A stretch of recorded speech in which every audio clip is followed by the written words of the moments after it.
now that Bryan has a new pair of underwear, we are ready to get into this. Right, find the right size Allen key. One of these will work. They look like a star key instead of just an Allen key. Oh really? Yeah. These are star screws. Not Allen screws. Star screws. And you know why Alan loves Allen keys? My name's Allen. Do you not have star keys? I do not. Really? Really. Oh damn, looks like my change of unders was in vain. Well, they probably did that because they don't want everybody taking apart their guns. They'd rather have you send it in and have you pay out the wazoo to fix your gun when it's really easy and you can do it yourself. Too damn bad. We're gonna get this apart. How are we gonna get it apart? Okay, let's break out the blowtorch. He's funny. Okay, once you drive all the way to your mom and dad's house to get a Torx screw, that's what it is, not a star, it's a Torx. For those who want to know, it's a T9. That's the size, in case you didn't know. Then you can go ahead and start taking these out. One thing I did notice, again, another disappointment from JG.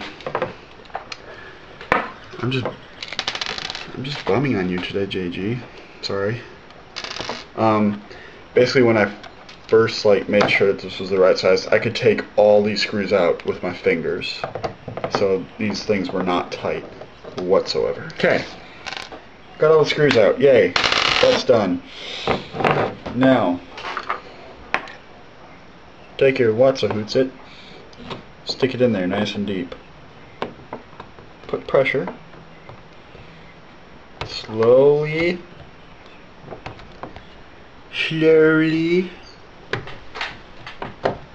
Start peeling this apart. Infant size slowly, because you don't want anything to go BAM! And you got 50 parts missing. Come on, stop being stubborn. There we go.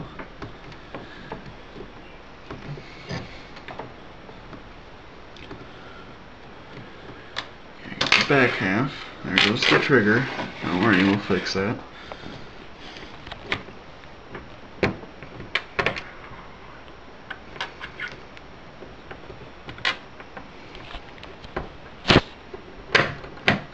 There it goes, it was just stuck. You relieve the tension on your spring.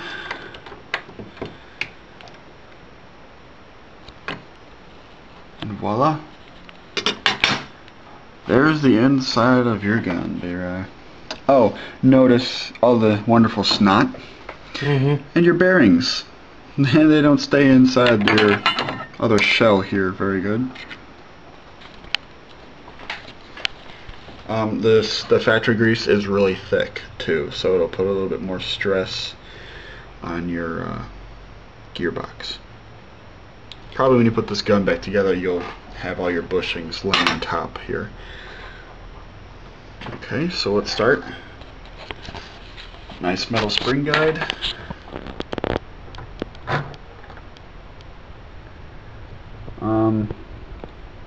I'm not sure. I think this is an M120 spring.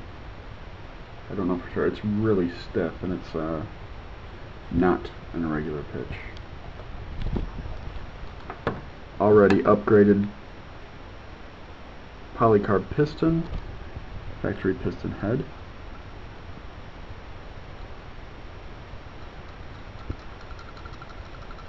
When things rattle, it's usually not a good sign. So go ahead and clear the grease off of this, and then go ahead and just tighten the screw in the head.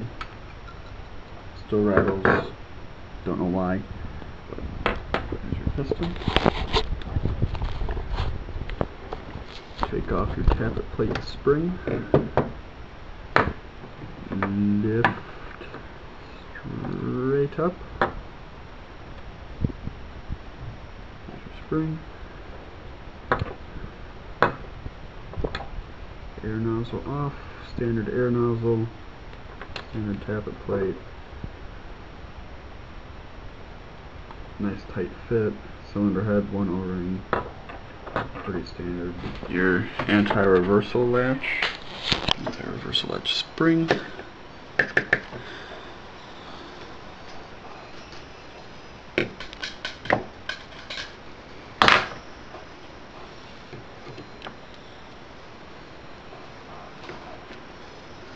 Why is there so many shims on that one? The shims that are on the bottom are the ones that set the height of your gears. So any shims that would be down here would set the height of your gear. Any ones on top are basically filler. They fill in the space so that way you don't have any movement in the gears when they're rotating at high speeds. This one has bearings inside. I haven't seen that before. Brian looks like he's about to panic, just so everyone knows.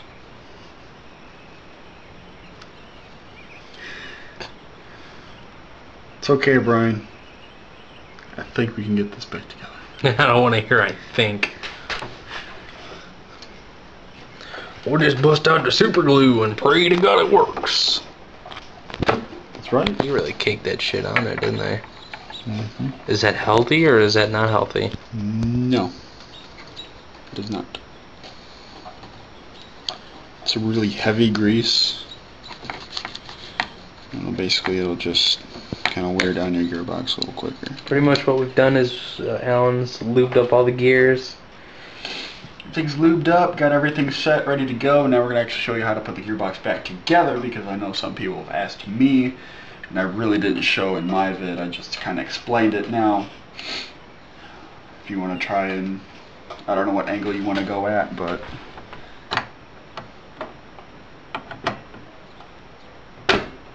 and you got the front part on.